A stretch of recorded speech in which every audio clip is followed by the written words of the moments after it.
रुद्राक्ष भी अगर आप लेकर आ रहे हो, उसको संभाल कर रखो। बन सके पानी का प्रयोग, अगर बीमार हो तो पानी का प्रयोग करो, ना हो तो बच्चों के गले में डाल दो, बड़ों के गले में डाल दो। लाल धागे में उस रुद्राक्ष को पहनना प्रारंभ करो। जैसे हो, कोई कहे कि हम हॉस्पिटल चले जाते हैं, कोई कहे हम मरे में चले जाते हैं, कोई कहे हम इसमें चले जाते हैं, तो क्या रुद्राक्ष बदलना पड़ेगा? कुछ नहीं करना है। वो तुम्हारा पिता है और तुम उसकी औलाद हो। छोटा सा बच्चा गोदी में गंदगी कर देता है तो क्या मां 25 बार नहाती है? इतनी माताएं बैठी हैं, छोटा सा बच्चा आपकी गोद में गंदगी कर देता है तो आप नहाते हो क्या? 25 बार नहाते हो क्या? बच्चे की गंदगी साफ करते हो तो 25 बार नहाते हो क्या? नहीं। माता पिता को बच्चे की गंदगी साफ करने के छुआछूत नहीं लगता, और मेरे महादेव को जो शमशान में रहने वाला है, उसकी औलाद तुम हो, तुमसे वो छुआछूत नहीं करता। बस तुम्हारे गले में रुद्राक्ष होना चाहिए। तुम्हारे गले में रुद्राक्ष हो, लाल धागे में डला हो, भगवत भजन के लिए। अंत समय में कहीं विपदा की घड़ी आए, कहीं दुख की घड़ी आए, जब कष्ट की घड़ी आए और तुम्हारे पास अगर रुद्राक्ष है, उसको केवल हाथ में पकड़ना और दिल से इस हाथ को हृदय से टच करना। श्री शिवाय नमस्तुभ्यम। कहीं कितने भी जंगल में खड़े हो, उसको याद करना, मेरा महादेव तुम्हारे पास में खड़ा मिलेगा। वो शिव है, ओघड़ी है, वो साधारण नहीं, वो शिव है। जब हम लाल धागे में रुद्राक्ष को पहनते हैं, कई लोग कहते हैं गुरुजी रुद्राक्ष पहनो तो गुरु मंत्र लेना पड़ता है, गुरु दीक्षा लेना पड़ती है।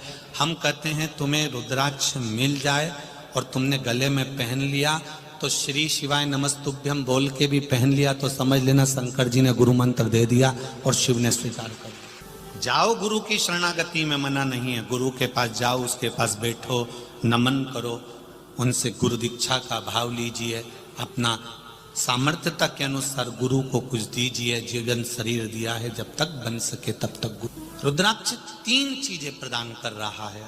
एक, उत्तम स्वास्थ्य। गले में रुद्राक्ष पड़ा हुआ है, हार्ट कभी कमजोर नहीं होगा, हार्ट चलता रहेगा। एक प्रयास करना।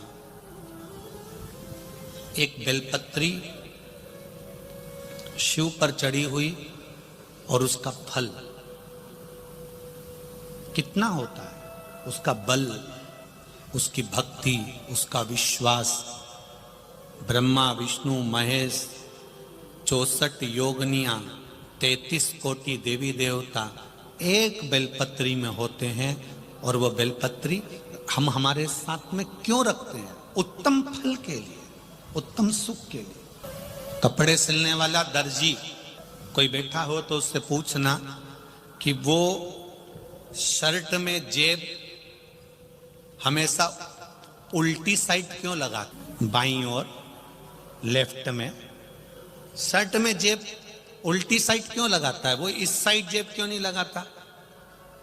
वो हमेशा लगाएगा तो लेफ्ट हैंड में ही लगाएगा, क्योंकि दर्जी को मालूम है कि दिल यहीं पर है,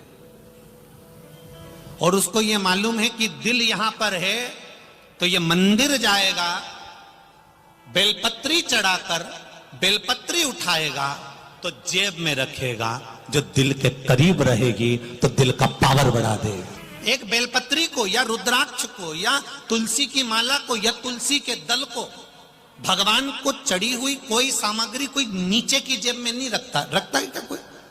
भगवान को चढ़ा हुआ कोई प्रसाद कोई नीचे की जेब में। ये मेरे भाई लोग जीन्स में मोबाइल रख लेंगे, चाबी रख लेंगे, पर भगवान की बेलपत्री को, भगवान के प्रसाद को, भगवान का सामान को नीचे नहीं रखेंगे, नीचे की जेब में नहीं रखेंगे, वो जेब में ऊपर ही रखेंगे।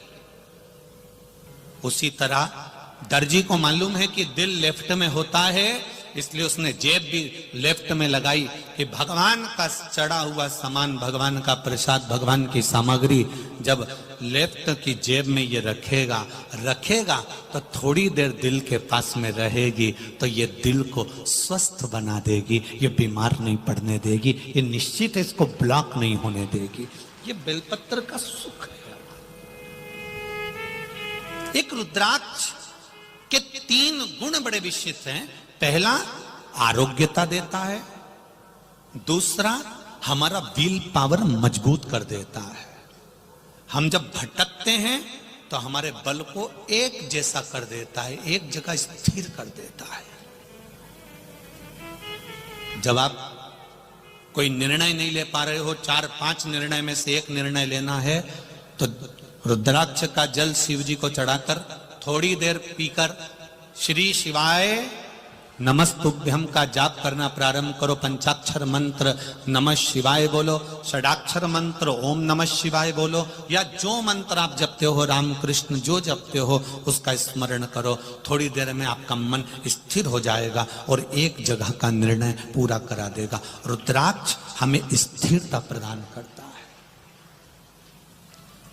आरोग्य दे रहा है, स्थिरता दे रहा है, और रुद्राक्ष हमको विल पावर दे रहा है, बल दे रहा है, सुख दे रहा है। वो भटकने नहीं देगा आपको, सुख की ओर लेकर जाएगा। बस रुद्राक्ष की कोई कीमत नहीं होती। शंकर भगवान के नेत्र अश्रु से प्रकट हुआ है, शिव ने निशुल्क दिया है, उसकी कोई कीमत नहीं। शंकर भगवान पे चढ़ी हुई बेलपत्र की कोई कीमत नहीं लेता, फ्री उठाओ ले जाओ। शिव जी पे चढ़े हुए जल की कोई कीमत नहीं लेता, आप चढ़ा हुआ जल लेकर आचमन कर सकते। बाकी के देवी देवताओं पर जो भी चढ़ता है वो कीमत वाला होता है। पीतांबर चढ़ा 5-1 हजार का जाएगा, 500 का जाएगा, 2000 का जाएगा। 56 भोग लगाए वो भी पैसे किया जाएंगे, सामग्री लाए वो भी पैसे किया जाएगी। पर शिव महापुराण की कथा कहती है शंकर पर चढ़ने वाली वस्तु शंकर भगवान ने पहले ही पृथ्वी को दे दी थी, प्रकृति को दे दी थी। बेलपत्री का पेड़ मेरे भगवान ने फ्री दिया। भगवान को दुर्वा चढ़ाते हो वो भी भगवान ने फ्री दी, पुष्प चढ़ाते हो वो भी भगवान ने फ्री दिया। भगवान के पास में कीमतवान कोई चीज नहीं है। शंकर जी कहते हैं तुम मुझे करोड़ों से तोलोगे तो भी मैं प्रसन्न नहीं होऊंगा, तुम केवल एक बेलपत्री से मुझे तोल देना, मैं प्रसन्न हो।